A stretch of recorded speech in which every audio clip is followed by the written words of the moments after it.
네, 오늘 본문의 말씀은 잠언인데요. 우리 잠언이라는 것은 여러분들이 잘 아시다시피 우리에게 교훈을 주는 짧은 격언들이다라는 뜻이 잠언이라는 뜻입니다. 우리 특별히 지혜의 책이라고 불리는 이 성경에서의 잠언은 우리에게 굉장히 삶에 중요한 하나님의 이치들을 잘 설명해 주고 있는 책이고요. 그리고 말 그대로 우리에게 하나님의 지혜를 주는 그런 진리들이 적혀 있는 책이 바로 이 잠언이라는 책입니다. 오늘 본문도 마찬가지로 굉장히 짧지만 하나님께서 우리에게 주시는 하나님의 지혜를 굉장히 잘 설명해 주고 있는 장면들을 오늘 본문 말씀을 통해서 볼 수 있는데요. 오늘 말씀을 보시면 한 구절에 나타난 명확한 대조를 볼 수 있는 것이 오늘 본문 말씀의 특징입니다. 우리 말씀을 한번 띄워주시겠어요? 1절 말씀을. 네. 우리 말씀을 보면 여기에 두 가지 종류의 집이 등장하게 됩니다. 어떤 집이냐면 한 집은 마른 떡 한 조각만 있는 집입니다. 한 집은 마른 떡 한 조각밖에는 없는 집이 있고, 그리고 또 다른 집이 하나 더 있는 것을 볼 수 있는데, 또 다른 집은 어떤 집이죠? 네. 네, 제육이 집에 가득한 집이 또 하나 나와 있는 것을 볼 수 있습니다. 우리가 제육이 집에 가득하다라고 이야기할 때 여기서 의미하는 이 제육은 돼지고기를 의미하는 제육이라는 표현도 우리말로는 있거든요. 그럼 뭐 제육볶음 할 때 그런 제육은 아니고요. 뒤에서 뭐 자세하게 한 번 더 설명을 드리겠지만 결과적으로는 여러 가지 종류의 고기가 될 수는 있는데 이 당시 이스라엘 사람들, 그러니까 이 당시 고대 사람들에게 지금처럼 뭐 여러 가지 식재료나 뭐 여러 가지 식당이나 뭐 베트남 식당 뭐 이런 게 있었던 게 아니기 때문에 고기가 굉장히 중요하고 또 굉장히 좋은 음식이었음에는 분명합니다. 고기가 굉장히 귀한 음식이었을 이 사람들에게 이 고기가 집에 가득한 집이 있었다는 것은 기본적으로 먹을 것이 부족하지 않고 풍족한 부요한 집이 하나 있었다라는 이야기고요. 그리고 반면에 마른 떡이 한 조각만 있는 집이 있었습니다. 이 마른 떡이라고 할 때 이 떡이 무엇이냐면 바로 고대 근동에서 사람들에게 주식이었던 떡이라고 하기도 하고 또 빵이라고 하기도 하는 납작하게 이 화덕에서 구워내는 것을 의미를 하는데 성경에서도 많이 등장하는 이 떡은 예수님께서도 직접 언급하신 적이 있는 이 떡이라는 것은 원래는 화덕에서 구워낸 빵과 같은 거니까 화덕에서 구워낸 다음에 바로 갓 먹어야지 정상인, 바로 갓 먹어야지 굉장히 맛있는 그런 음식이었습니다. 사람들이 이 밀가루 반죽에 발효를 하는 누룩을 넣거나 아니면 올리브유 같은 것들을 넣어서 반죽을 숙성시켰다가 맛있는 빵을 만들어서 먹기도 하지만 아시는 것처럼 고대 이스라엘 사람들은 누룩이나 올리브유를 넣지 않은 무교병 종류를 먹기도 했는데 갓 구워낸 이 갓 화덕에서 구워낸 따뜻한 빵이라도 한 덩이 있으면 이것은 굉장히 훌륭한 식사가 될 수 있었겠지만 왜냐면 우리 피자 같은 거 화덕 피자 같은 것만 먹어도 저는 이 끝에 이 빵 부분을 굉장히 좋아하거든요. 화덕에서 갓 구워낸 그 맛있는 빵은 굉장히 맛있는 한 좋은 식사가 될 수 있었겠지만 그런데 이 말씀에 나오는 것처럼 그 한 조각 있던 그 떡마저 간 먹으면 맛있을 수 있는 떡이지만 그 떡마저 말라 있었다라는 것은 어떤 의미냐면 환경이 열악하거나 또 먹을 것이 많지 않기 때문에 그 빵을 다 화덕에서 구워내고도 식량을 아끼기 위해서 다 먹지 않고 이것을 남겨 놓았는데 이 누룩이나 올리브유를 넣지 않은 이 빵은 시간이 지나면 아주 딱딱해지기 때문에 먹다가 내가 아껴놓고 저장해 놓은 그 떡 한 조각이 그 한 조각만 집에 남았는데 그것이 놔뒀다가 마르기까지 해서 이제 이것만 먹을 것만 남았다는 이야기가 됩니다. 이 마른 떡 한 조각이라는 표현은 따라서 인간이 굶어 죽지 않고 그리고 목숨을 부지하기 위해서 마지막으로 먹는 어떤 가장 비참하고 또 최소한의 식량을 의미했다라고 이야기할 수 있고요. 그리고 오늘날 우리로 말하자면 뭐 찬밥 한 그릇에 물 말아 먹는다 정도로 표현할 수 있을 것 같은 이 떡은 이 집이 얼마나 가난하고 또 경제적으로 어려움에 내몰려 있는 집이라는 것을 시각적으로 보여주는 어떤 상징적인 것이라고 합니다. 따라서 오늘 말씀에는 이 두 가지 집의 극명한 대조를 보여주고 있는 것입니다. 그렇다면 죄송하지만 여러분들께 한 가지 여쭤보고 싶은 게 있는데, 여러분들은 혹시 제육이 가득한 집에 살고 싶으신가요? 아니면 마른 떡이 한 조각만 있는 집에 살고 싶으신가요? 제육이 가득한 집. 네, 여러분 표정이 너무 다 잘 말해주고 계셔서 저도 고기를 굉장히 좋아하고요. 네, 물어보는 게 죄송할 정도로 당연히 이 제육이 가득한 집에 살고 싶은 것이 사람의 솔직한 심정이라고 생각합니다. 저도 제육볶음 굉장히 좋아하고요. 제가 고기만 먹어도 살 수 있을 정도로 선교지를 몽골로 가라 뭐 이런 얘기도 사람들이 하실 만큼 고기를 굉장히 좋아하는데, 근데 오늘 말씀을 다시 보니까 사실 이 두 가지 중에 하나를 우리가 선택해서 살아야 된다 뭐 이런 말은 아니긴 하고요. 우리가 청렴하고 겸손하게 살아야 되니까 마른 떡 있는 집을 선택해서 살아라, 마른 떡만 있고도 청렴하게 살아야 되지 않겠느냐, 뭐 이게 더 좋다라는 의미가 이렇게 둘 중에 한 가지를 어떻게 비교하는, 한 가지를 선택하는 그런 것은 아니고요.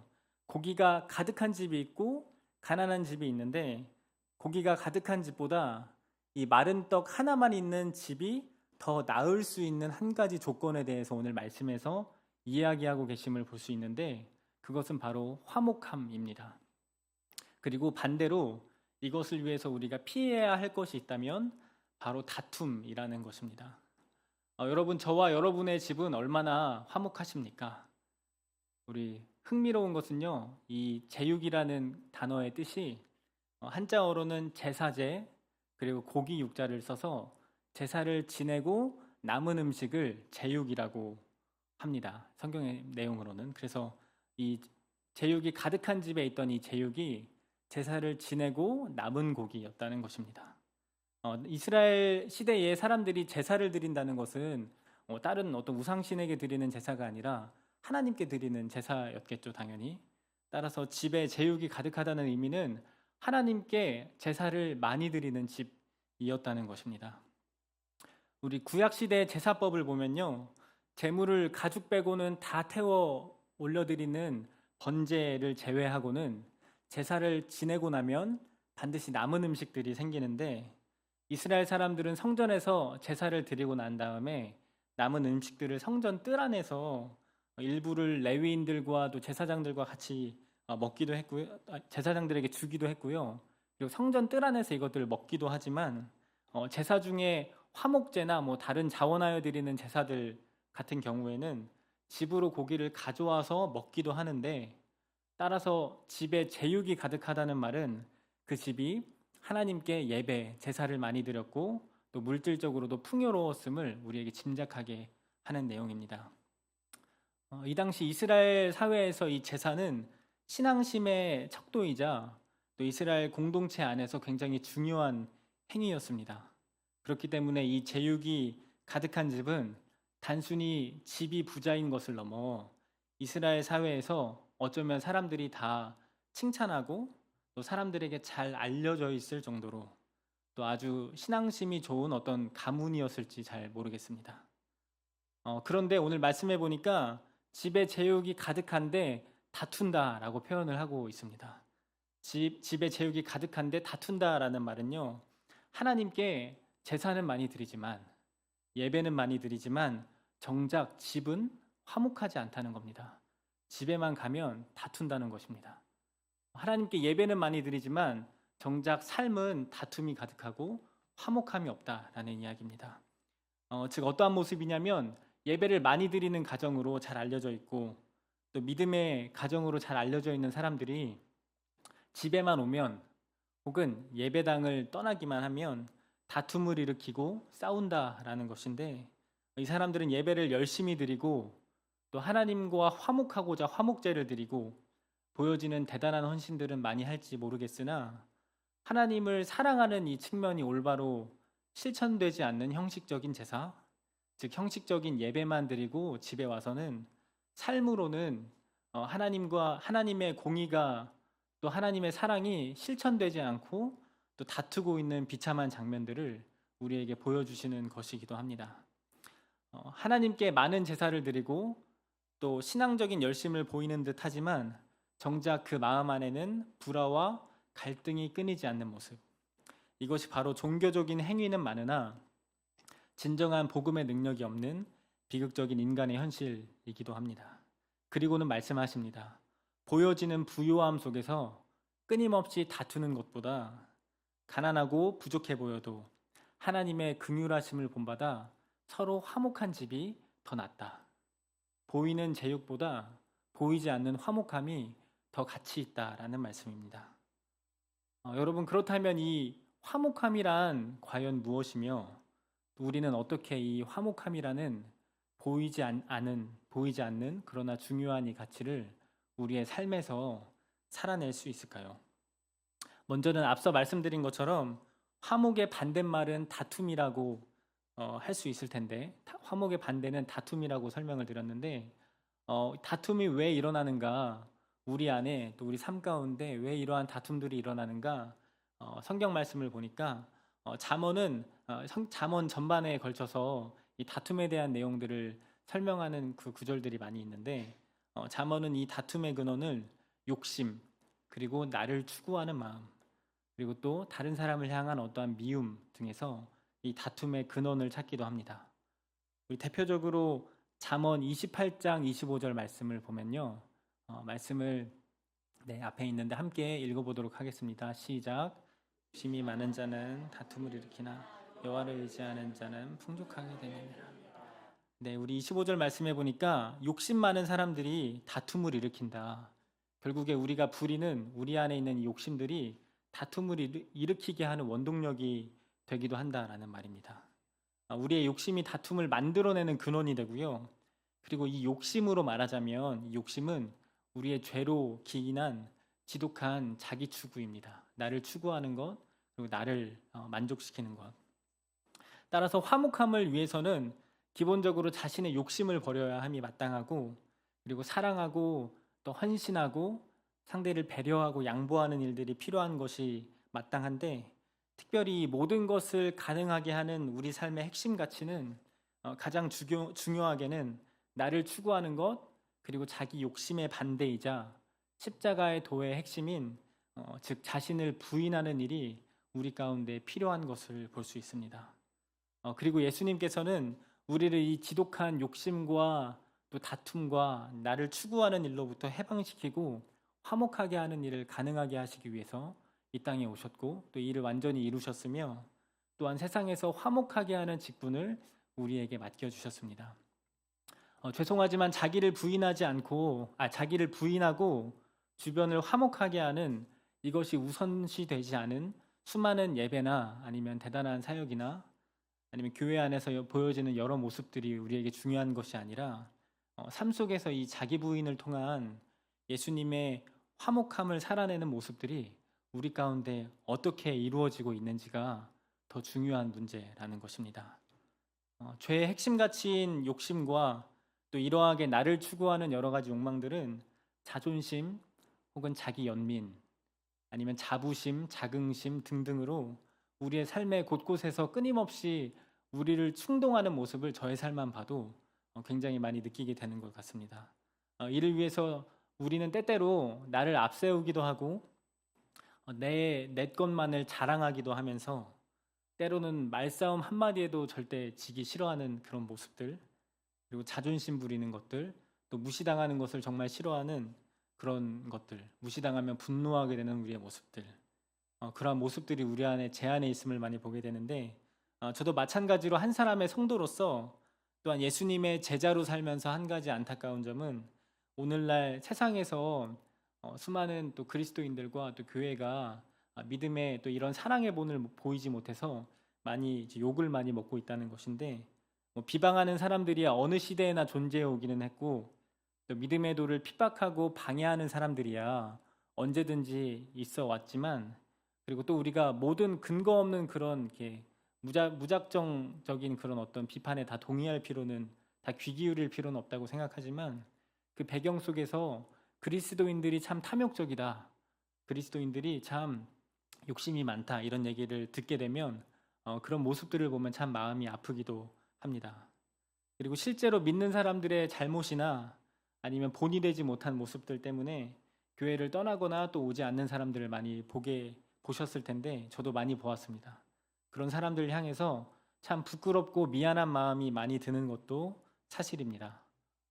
저도 마찬가지로 저의 부끄러운 과거를 돌아볼 때 그리고 지금 현재도 매일매일 싸워야 하는 어떠한 제 안에 욕심들이 있는데 교회에서 신앙생활 열심히 하지만 교회 문을 나서면 세상에서는 세상 사람들과 똑같이 욕심을 내어야 되는 부분들이 있다고 생각하고 했고 그리고 세상 사람들과 똑같은 모양으로 내가 원하는 것을 얻기 위해서 수단과 방법을 가리지 않아야 되는 부분들이 있다고 생각해서 그리스도인임을 밝히진 않았지만 사람들에게 상처를 주고 또 사람들을 힘들게 했던 시간들도 많이 저에게도 있었던 것 같습니다.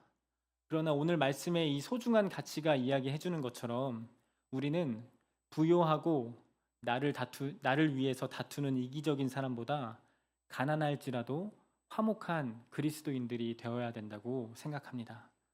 그리고 나를 부인하고 타인을 위해서 내어주는 이 자기 부인의 삶은 단순히 내 고집을 꺾는 행위를 넘어서서 내 안에 있는 죄의 뿌리인 나의 옛사람이 예수님과 함께 십자가에 못 박히고 그리고 오직 그리스도를 통하여 새롭게 태어날 때 가능해지는 일임을 믿습니다. 우리는 그리스도의 죽음과 부활을 통해서 죄사함을 받고 또 새로운 생명을 얻었습니다. 이 새로운 생명은 더 이상 내가 내 욕심과 내 자존심에 이끌리지 않고 그리스도의 사랑과 또 겸손을 따르는 삶을 가능하게 합니다. 따라서 그리스도 안에서 우리의 진정한 정체성을 발견할 때 비로소 다툼의 근원이었던 나로부터 자유할 수 있게 된다는 것을 믿습니다. 이것이 자기 부인의 첫걸음이며 그리고 화목의 시작입니다. 이처럼 제육이 가득했던 집은 제사를 많이 드려서 혹은 예배를 많이 드려서 신앙이 좋은 사람들로 보여졌을지는 모르겠지만 여전히 자기중심적인 삶의 태도를 가지고 하나님의 사랑과 공의가 삶 속에서 능력 있게 나타나지 않았더라면 마른 떡 하나만 가지고 화목한 것만 못하다라는 것입니다. 예배를 많이 드리면서도 복음의 가치에 무지해서 나를 부인하는 십자가의 자리까지는 나아가지 못하고 여전히 나를 위해서 고기를 많이 쌓아두고 다투는 사람들, 이것이 성도의 모습이 되어서는 안 될 것이라고 생각합니다. 또한 오늘 말씀을 통해서 주시는 교훈 두 번째로는 믿음의 도를 따르는 우리는 나눔을 실천하는 삶을 살아야 한다라고 생각합니다. 오늘 말씀의 이 제육이 제사를 드리고 남은 음식이다라고 설명을 드렸는데 우리 말씀을 통해 한 가지 주목해 봐야 하는 것은 제사를 드리고 남은 이 제물은 먹어야 하는 기한이 있었다라는 것입니다. 제사를 드리고 남은 음식은 언제까지 먹어야 하는 기한이 있었기 때문에 본질적으로 이 제육은 나눔을 기반으로 한 것이 되기도 했다는 것입니다.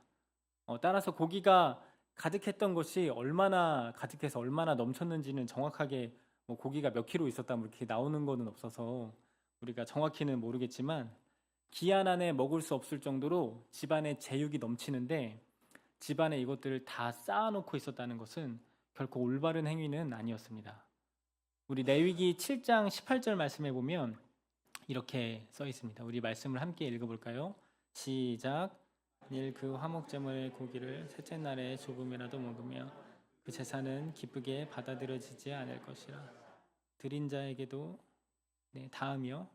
드린 자에게도 예물답게 되지 못하고 도리어 가증한 것이 될 것이며 그것을 먹는 자는 그 죄를 짊어지라. 우리 18절 말씀 보니까요. 집에서 가져온 화목제물의 이 고기를 셋째 날까지 다 먹지 않으면 이 제물이 거룩한 것이 아니라 가증한 것이 된다라고 말씀하고 계십니다.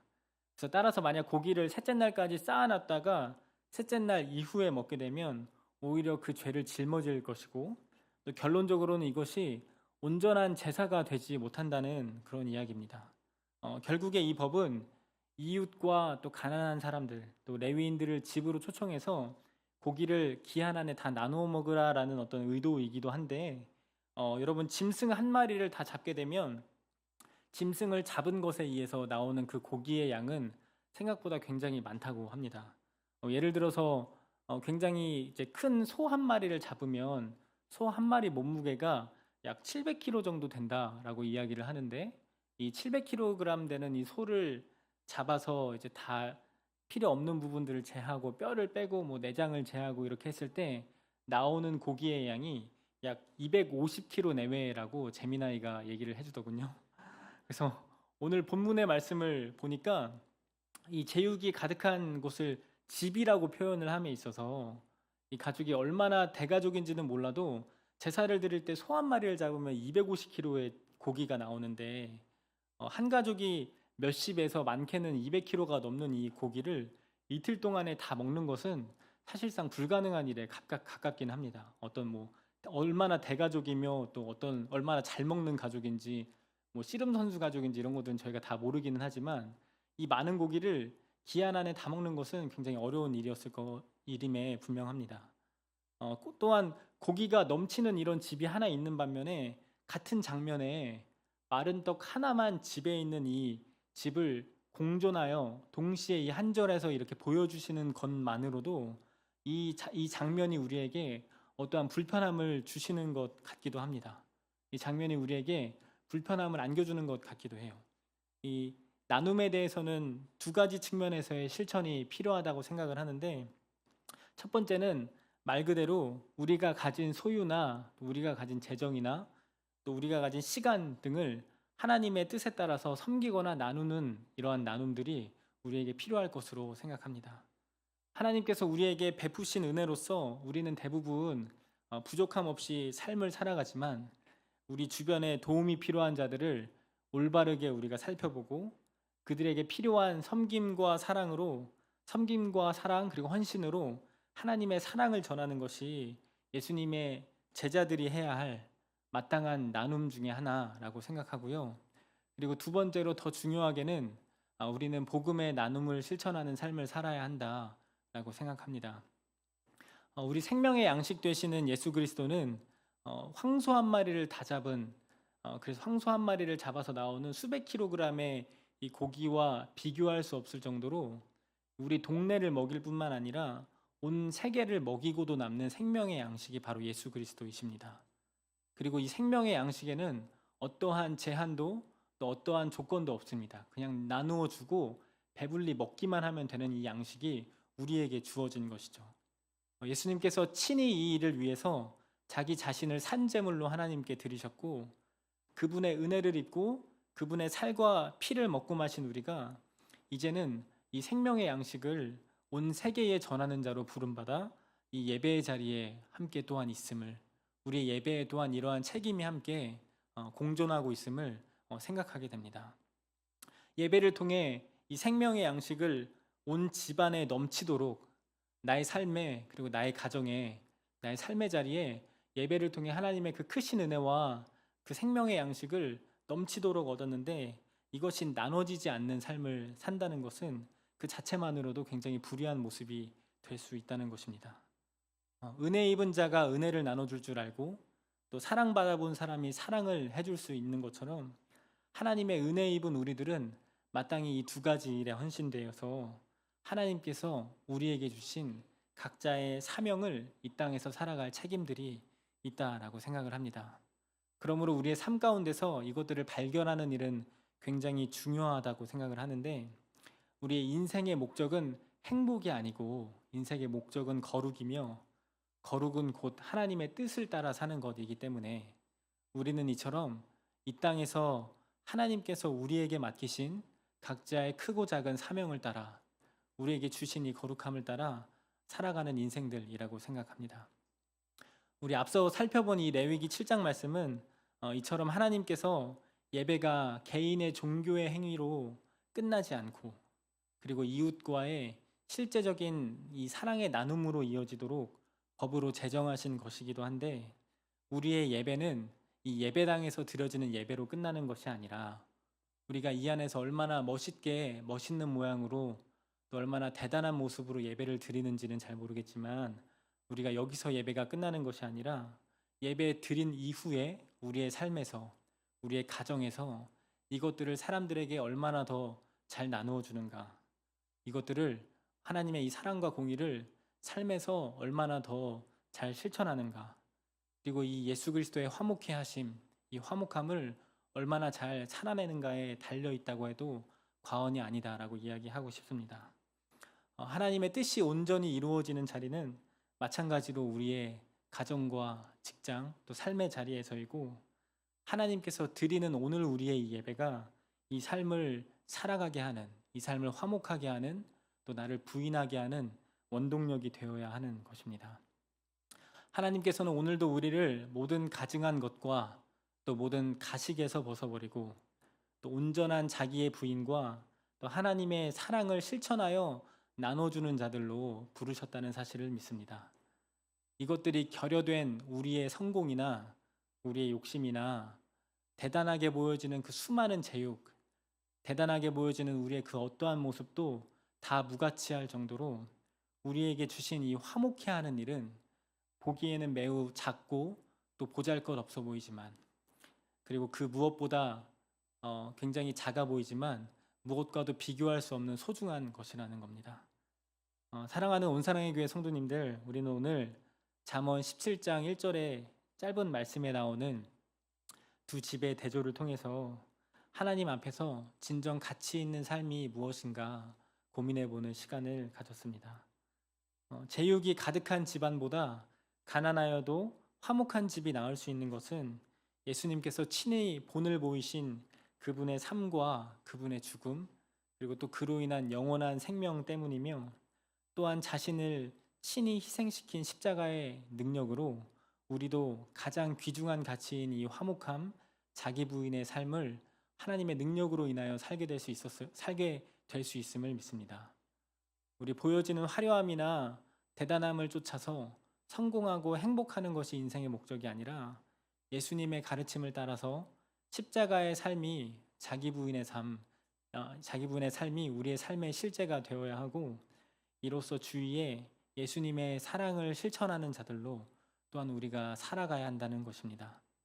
우리 먼저는 우리를 사랑하신 하나님의 그 크신 사랑을, 그 깊이와 넓이와 너비를 날마다 더욱 풍성하게 깨닫게 되기를 소망합니다. 그리고 그 아버지의 마음을 더욱 헤아리는 사람들이 되어서 각자의 삶 속에서 그리스도의 화목함을 전하는 삶을 사는 저와 여러분들이 다 되시기를 예수님의 이름으로 축복합니다.